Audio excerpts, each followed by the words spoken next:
Hello South Africa. Today is Tuesday, July 12, 2022, and here is news in a minute. Stage 3 load shedding from Wednesday. As anticipated, South Africans will have to put up with more rolling blackouts this week as Eskom has announced that Stage 3 load shedding will be implemented on Wednesday and Thursday. Between 1600 hours and midnight on both days, load shedding will be implemented at Stage 4. Eskom anticipates lower stages of load shedding to be implemented through the weekend as some units return to service, said Eskom spokesperson Sikonathi Mantshantsha in a statement on Tuesday, July 12, 2022. Mantshantsha adds that Eskom will communicate and implement any significant changes to the current situation. It isn't all doom and gloom as from Friday. Load shedding will be reduced to between Stage 2 and Stage 3 at various times of the day until Sunday.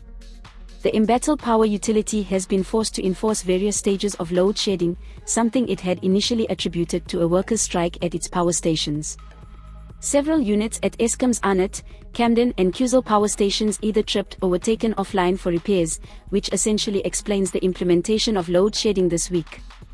According to Eskom, there are currently 3,934 megawatts on planned maintenance, while another 14,867 megawatts of capacity is unavailable due to breakdowns. Please subscribe for more news updates. This is Leah for the South African.